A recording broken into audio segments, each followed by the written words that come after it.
Hello and welcome to VLearn. This is session 9 of Society in India, Urban Economy. Topics to be covered: features of urban economy, traditional urban economy, colonial urban economy after independence. Now, as in a previous session, we already have a discussion about the rural economies and the features of rural economies and the improvement in the rural economy. Now we have an idea about the features of urban economy, what exactly the features are occurring. So the concept of economy is basically understood in terms of economic structure and the processes relating to generally to the production and distribution and consumption of material goods and services. So economic structure deal with the institutional network under which the production of goods and services perform are organized. To recapitulate urban related to the on the constructions of a city or a town. So that is what, अगर किस तरीके की economy है, economy का structure क्या है, वहाँ पर किस तरीके से प्रोडक्शंस होती हैं, डिस्ट्रीब्यूशंस कैसे होती हैं, what exactly the consumption pattern in that cities or towns, उसकी अंडरस्टैंडिंग जो होती है, that is what getting the glance about the urban economy. If we talk about the features of urban economy, so urban economy में ancient period में क्या किस तरीके के features थे? So it is what the earliest Indian civilization is Indus Valley civilization, जो कि 2600 and 1500 BC के अंदर form out हुई थी. It is known as well developed urban civilization which had a broad rural agrarian spaces. At the same time, this was basically more towards the architecturology, which is basically to flooring the cities, towns, making them more beautiful.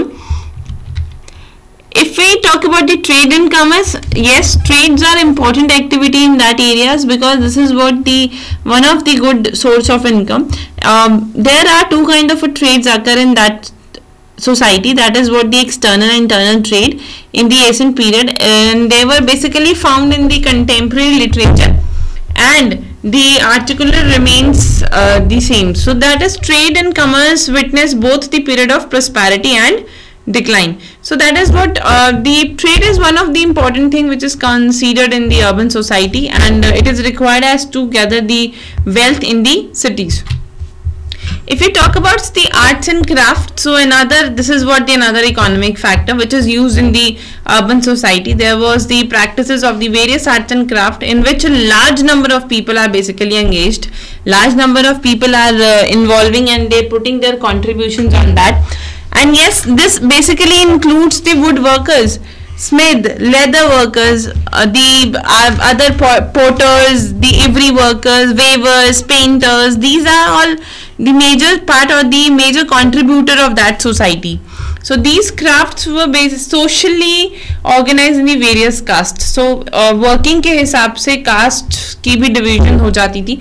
और yes, it is what the art and craft was taken into the very serious profession and a very hard working profession in that scenarios. Then guild system. A remarkable feature of the organization of urban economy was prevailing of the guild system, that is Srani. It is what Jajmani system in the rural areas. So urban the craftsman or trade has formed a craft trade guild. So member of the particular guild belongs to the same craft or trade. So this is what the guild system is. जहाँ पर Jajmani system होता था, that is you belong to the one particular working or the area. So that is what the same occurrence of the guild system in the urban area. So in that case, yes, they are divided into the various their same craft, they belongs to the same craft, so they become the member of that guild. जो भी एक same member जैसे same working का या same craft का member, like painter and painter belongs to the same guild. So that comes into the Srani. That is what the guild system is. So the vast majority of artisans joined the guild because these body provides them the security. That's very obvious. From the same belonging people, they are more common sense of understanding, and that will lead to have the proper securities and safeties as well as the social status were mind in that. So the guild fixed basically rules of work, how to perform, how to finish the product, how to trade with that kind of product. This kind of a strategy is going to be formulated. Work and the quality of finished product is going to be formulated.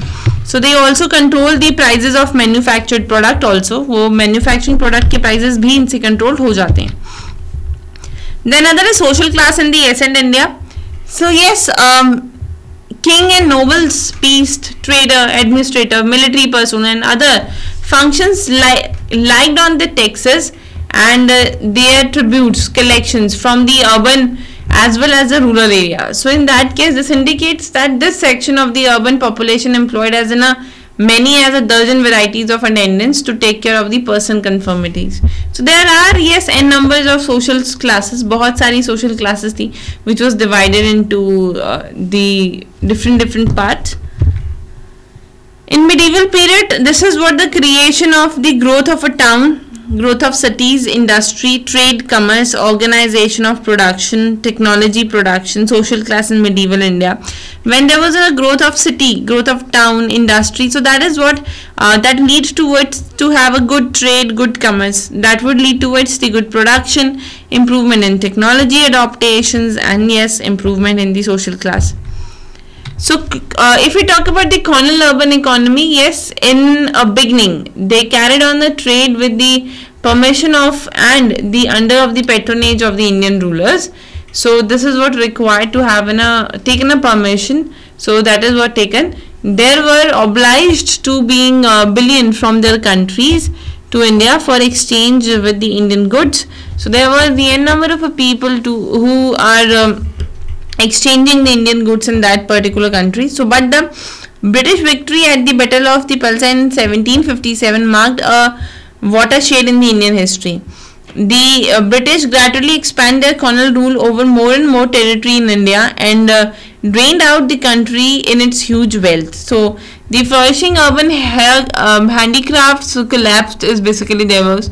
So that is the another colonial urban economy ke andar, that is what just to improve the trade practices as the India has entered into the exchange market. So to exchange the goods, same as the British enters into the Indian country, which put in a good mark, or we can say that kind of a mark which never be removed.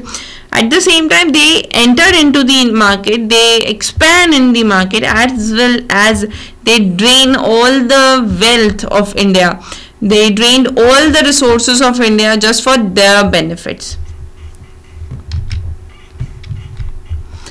The destructions of the urban handicrafts. Yes, during the colonial rule, there was a sudden and a quick collapse of the urban handicrafts, of which the India was famous all over the world. So there was collapse. The urban industry that rapidly declined include the textile, shipping, iron, smelting, paper, glass, metal, dyeing, tin. The disappearance of the native state lowered the demand of the urban handicraft, but the discriminatory policies followed by the colonial ruler provide the distortion. So this is what again a destruction of the urban handicraft. There was in a lower side of urban handicraft, which will lead towards the increasing the demand of the handicrafts. They imposed the heavy duty in the import of goods from India to England, and they follow a policy of one-way free trade to facilitate the inventions of the India with the British manufacturing goods. That will actually related to कि बाहर जाने के लिए yes, the export import के लिए they have a very huge taxes, उन्हें बहुत सारे taxes pay करने पड़ रहे थे, and this is what one of the biggest hurdle who were actually minimizing the demand of the Indian handicrafts, and they followed a policy of one-way free trade. It is the one-way free trade. From one side it is free. So this kind of policies they have just to bring the British manufacturers in the India. So that is what the British goods and the policies of exporting raw material from the India for feeding British factories and introducing of the railway badly hurt the Indian handicraft. So this is what exactly their steps जिसकी वजह से एक handicraft बिल्कुल ही out considered ही नहीं किए जा रहे थे market के अंदर. If we talk about the growth of the modern industry, yes, the private owners of the factory employed a large number of workers under one roof, and the production was aimed at maximizing of profit, and manufactured goods were sold in the market. So in 1850, the cotton, textile, jute and coal mining industry was established, which marked the beginning of the machine age in India. So there was a continuous but a slow expansion of these industries. So yes, in 1850 there was an introduction of industries in India, industry of cotton, textile, jute, coal, mine. These kind of industry was basically set up, and but yes, at the same time they were expanding, they were continuously, but the expansion was very slow. If we talk about the foreign capital, so the plantation industries such as indigo, tea and coffee were also almost exclusively under the European ownership. So Indian capitalists had a large share in the certain industries like cotton, textile, sugar industry. So industrial development was extremely loop-sided regions. So the industry were constructed in the few regions and cities, and large area of the country remains completely underdeveloped. So this kind of foreign exchange was basically done. Then what are the consequences of the modern industry? If we talk about the consequences, yes, despite all the clipping drawback, modern industrialization played a very important role in the Indian sense. They actually gives an understanding about the Indian economy, Indian thoughts, the overall working of the Indian economy as a result of introduction of a modern factory system of production, commercialization of economy and spread of the modern transport system. So they observe that the India's economy become more unified, cohesive and the organics. Yes, a new social class.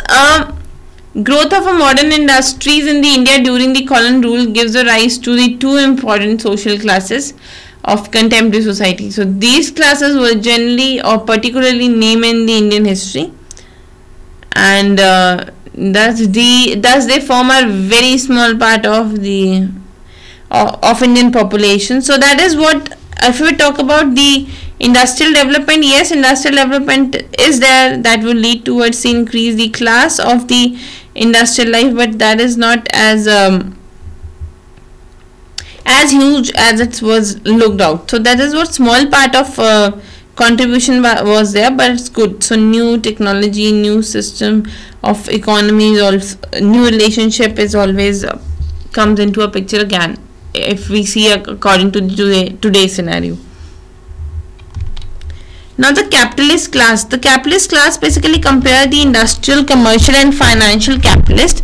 They own and control the means of the production and distribution. So this is what the industrial capitalist or commercial capitalist or financial capitalist. They are basically have a control and owner of the production and distribution of the goods, and there are many objective was to minimize the profit on the capital, so which they are invested in the industry. So in that case, the exploitation and depressions of the working class enable them to decrease their assets and maintain their highlight standard of the living. So that is what the kind of thinking of the capitalist class to be performed. The other classes, there were two more classes in the urban area. So the classes of the petty traders and shopkeepers, as a result of the new employee, or we can say that as the class of the petty trades and the shopkeepers were bound up with the modern capitalist economy. So दो basic class में other classes को divide किया जाता है on the trade and shopkeeper class. So this is what the new system of education is, or we can say that new system of administration would lead towards the betterment of the classes. We can take the examples of more professional things like India's have like lawyer, doctor, professional, journal clerk, etc. So this kind of comes into other classes.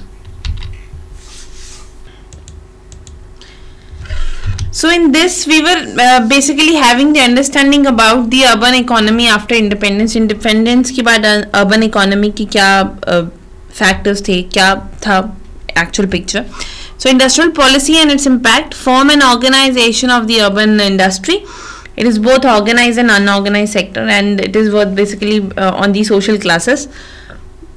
Relationship between the caste and occupation in the urban India basically on the independence basis.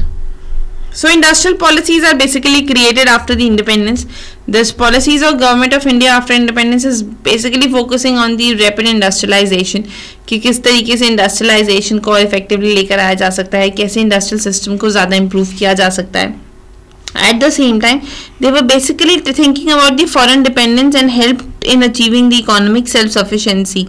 How we can remove the dependence part, at the same time help in achieving the economic self-sufficient. So the problem of social and regional inequality also had to be resolved through the establishment of socialistic pattern of the society. So that in that term, in that condition, it was realizing that industries basically setting that independence, and at the same time they were looking towards the socialistic pattern also. And yes, that they are working on industrial policies, working on this concept like mixed economy, government regulation of industrial development, gradual decontrol of industries, government policies, and industrial development and new economic policy. So सबसे पहले mixed economy is which task of economy and social development was to be achieved both at the same time, which economy, or we can say that in other words, that is economic meant the coexistence of both the public sector and private sector in the national economy. So according to the government, they are classified into the three. First is what? To state assume the exclusive responsibility. Second is what? Compromise the industry, which had to be a proactive. Third is category less the rest of industry, including customer, including they help them to become the left to be the private sector. Then governmental regulations of industrial development. This is basically dealing about to how government put, what kind of a regulation government put just to bring out the development in the urban area. So in Industrial Act 1951, they made essentials of the private sectors to take the license from the government and to set up a new industrial unit. So gradual decontrol of industries, yes, basically this is decontrolled also. That is in 1970, permit the large native the private business houses and the foreign companies to take part on the establishment and of the unreserved towards the core industry. So in 1975, the government basically declares that 21 industry allows the expansion also, and they can spread out towards the monopoly also. So after 1984, the industrial license policy basically become liberal. So in that case, the new sets of MRTP comes into new MRTP and FERA Companies Act आ गया था इसकी जगह. Companies are basically following this act.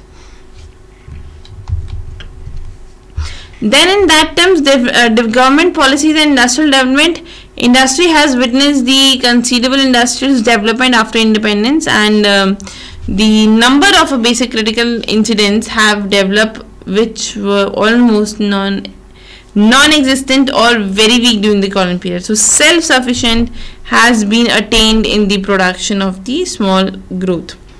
So in that case, it is what related to the improvement in the part of development of the global or the development of the urban economy.